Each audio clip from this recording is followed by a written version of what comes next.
Hiya! Got an itchy face.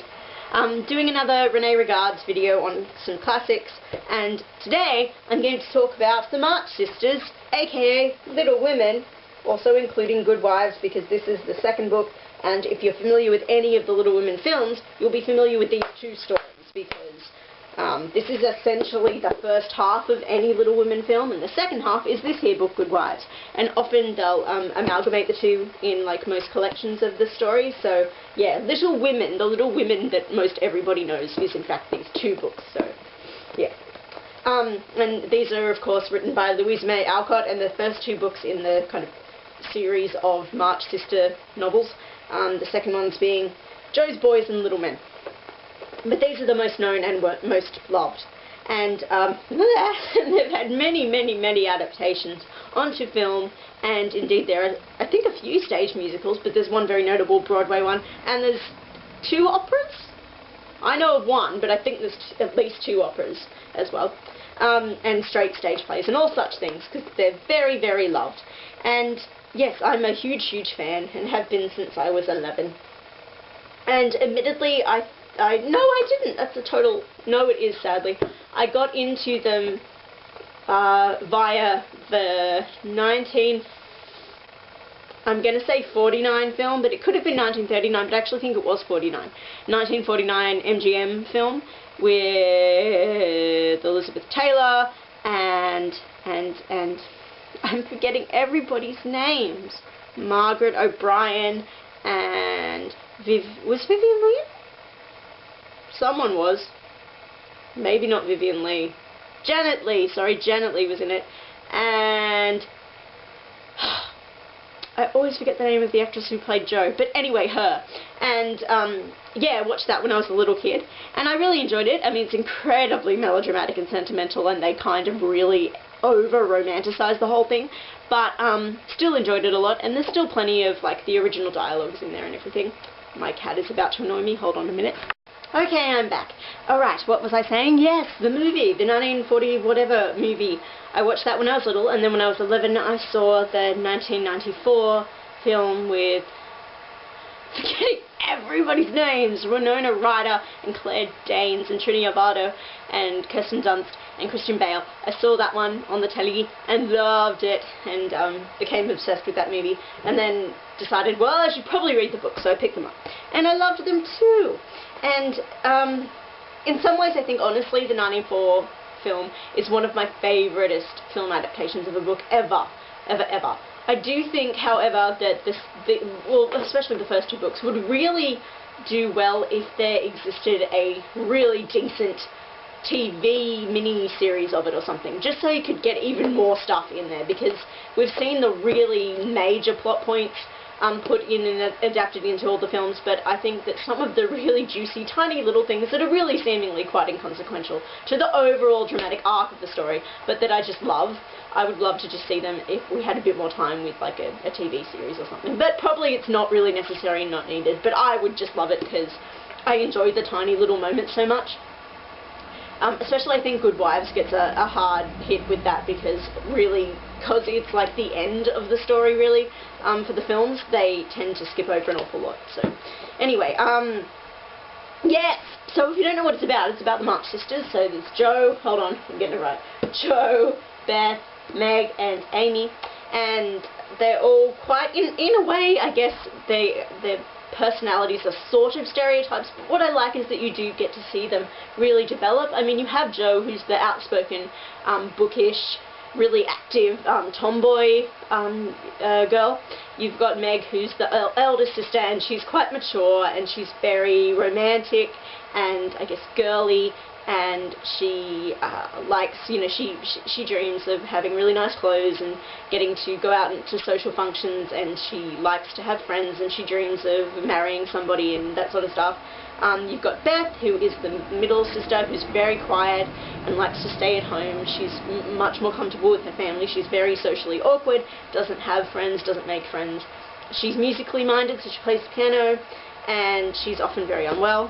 And then you've got Amy, who's the younger sister, who's very vivacious and very, in her own way, outspoken, which is why she clashes with Jo a great deal. and quite self-centered in her own way, a little bit narcissistic, and likes to aim to be more than she is a lot of the time. She's very flamboyant and likes to behave with ostentatious streaks and that, even though they're a family essentially living in near to poverty anyway. And it's all set during the Civil War, and their dad's away, and they're with their mommy and their maid Hannah, and they're all living in Orchard House in Massachusetts, and they're all happy despite their unfortunate circumstances and missing their father and stuff. And then Laurie moves next door with his granddad, and they make friends with him, and antics ensue, and it's lovely. And what I really appreciate about the books all up, I think, is that I really think it's a very, very well-rounded and interesting and varied portrayal of women, which is what's so fantabulous about it. Essentially, the core of the story remains throughout these four girls, especially Jo, who is, I guess, our central protagonist at the end of the day. And it really follows and focuses on them. Yes, there are men in the story, like Laurie's a great character, and I really like Mr. Lawrence, and their dad's really lovely too, even though he's not in it very much, and then there's Mr. Brooke. So there are guys around, but it's essentially about these girls and their mother, and sometimes Hannah. And even, I think, most of their cats are girls as well. And so, yeah, the focus is on women and their growth and their progression into adulthood and their discoveries and their journeys and all that sort of thing. And I think it's also really lovely because it was written at a time when I don't think adolescence was an acknowledged thing. It was still in that period, in that mindset of you're a child and then you're an adult, and there's no in-between. There's no transitional period. You just have to go from one thing to the other. So I like that without overtly doing so, it is exploring adolescence in these four very different personalities, and I think that's really lovely. And I think it has a really strong feminist streak, again, without being overt about it, or probably it wasn't even a conscious thing. I don't know. I need to find out more about Louisa May Alcott, because her life was apparently quite interesting. But especially Jo, obviously, being very independent and feisty and having those tomboy traits. But not just Jo, though. I think it's important to acknowledge this. Even though Meg's dream was to essentially get to be a mother and a wife and run a really nice household and that, and those were her ambitions, she had a job. Like back when they were all younger, she was a governess, you know, she was helping to make money to help support the family while their dad was away at war, so she was doing that. And she also worked hard, really, to get to where she wanted to be, which was, like, in a domestic situation, and she still struggled when she was doing that. So, I mean, I don't want to, you know, diminish her aspirations either, and we have to remember that this was reflective of the time period as well. Like, something that someone brought up recently when writing historical fiction from today, you have to bear in mind the fact that you can't purposely insert too many modern ideals and opinions and feelings, because it will sit awkwardly with the time period. It's not to say that people didn't, that women weren't, you know, thinking somewhat subversive and radical thoughts back then, but it wouldn't be as common, I guess, today, simply because of the social constructs of things and how people were being brought up and what they were getting imbued with, the ideas they were getting imbued with. So it wouldn't be as natural to think feminist thoughts back then. But I mean, I've still got respect for Meg. Beth, also, despite the fact that she's very sick a lot of the time and she's often at home, she's doing what she loves. She's doing what she's comfortable with, and she's happy within herself. Like she says, before she dies, she says to Jo she doesn't really have any regrets, like she's lived the life that she wants to live. I think that's ultimately what the message is, really, with these stories, is that the girls did what they wanted to do with their lives. I mean, Amy, even though she's very flighty and flirty and you know, a bit, I guess, bimbo-y, especially when she's younger more so.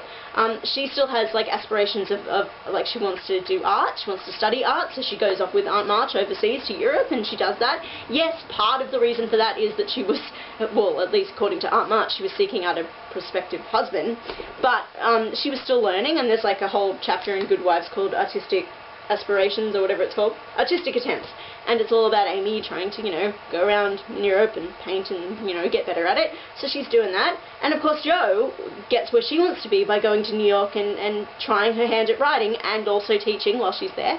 So they're all off doing stuff, they're all doing their own thing the way that they want to. And I think what's interesting is that you learn, especially in the first book, when they kind of talk, there's a chapter where they're on a picnic and they talk about what their dreams are, and they have much more clear-cut goals and ideas about how they're going to get there than Laurie does, for example. Laurie is the one who, out of the 5 of them as friends, is portrayed as being the aimless wanderer who's confused and uncertain about where he's going and stuff, and yet the girls have much more clear goals in mind and insight, and I think that's quite interesting too. Relationships-wise, I love all the differences between the sisters, and the way they clash and the way they join together in that. It's interesting because my sister and I always saw ourselves very, very clearly as 2 out of the 4 sisters. So Amanda, my sister, is very much, and she agrees with this, is very much Meg and Amy, and I'm very, very much Jo and Beth. So yeah, we always found that interesting. Yeah, like the relationships are great. I kind of model my growth as a reader on the fact that when I was little, I was always upset with Jo for not going with Laurie. That's not a spoiler, everyone should know that. For not marrying Laurie and saying yes to that. And I think what I learnt as I grew up was that it was 100% the right decision to make. And she was following her heart and her instincts with that. So it's still very sad. That's a really sad chapter. I think it's called Heartache, and it's really upsetting to read, but I still completely agree with her on that, and it wouldn't have been right for either of them, and it would have ended badly. So she was completely right there. I'm someone who doesn't feel all that comfortable with Laurie ending up with Amy, just because it seems a bit left field to me. I don't really get behind that relationship, but ultimately there's nothing wrong with it. But I kind of just, thought that was a bit random. Jo being with Professor Bear, no issues there at all. I kind of was surprised that down the line she ends up being a mum, but she enjoys being a mum, so again, you know, doing what she wants, that's fine. I have issues kind of with the later books, mainly because the tone of them just seemingly changed to me and got a bit more, I don't know the exact term to say, but I remember, I think it's not till Jo's Boys, maybe, but there's like this one really offhand line that says something along the lines of Marmee had died years before and was long since forgotten, or something like that, and I'm just like, what? No! Louisa May Alcott, that's horrible. No one would forget Marmee. What a thing to say about your own character. Because Marmee March, her actual name is, of course, Margaret. Marmee's awesome. Friggin' awesome character. And I think in her own way, she was a really great role model to the girls.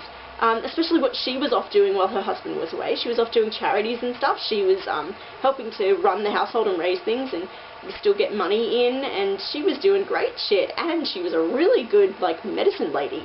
Very good at healing. Like, that doctor, like, Mr. Lawrence's, like, doctor, physician guy, who he probably paid a lot of money for, couldn't do shit to help Beth out. But Marmee could. She was, like, full up on that. So, yeah, Marmee for the win. I love her. And I also love Susan Sarandon's portrayal in the '94 film, because she really went all feministy with it, and had a lot of, tiny little rants that she put in there. And you're like, oh, Marmee's a suffragette. So I liked that. And I thought it worked. I didn't have a problem with that. I haven't read Geraldine Brooks's March, so if anyone's read that, can you tell me if you think it's worthwhile? Because I heard a lot of praise about it. But yes, if you've not read Little Women and Good Wives, you totally, totally should. And if you've seen any of the films, let me know what you think. If you've seen the musical, the Broadway musical, let me know what you think. I think it's a hard series to kind of put on stage, especially in musical form, because you're always going to skip over a lot of stuff just to get to the really, really, really big plot points. I think on stage, even more than film, it suffers from a lot of omissions. But yeah, the Broadway musical, I quite like it. I have a bookmark from it. Yeah, so Little Women, the March Sisters. Let me know which sister is your favourite, or which one you associate the most with. And tell me which, if you're a fan of the films, who is your favourite performer of a Little Women role. do let me know. Of course, I love Winona Ryder as Jo, and I really like Laurie. Christian Bale as Laurie, of course, because that was back when I had a huge crush on Christian Bale, so yeah. Little Women!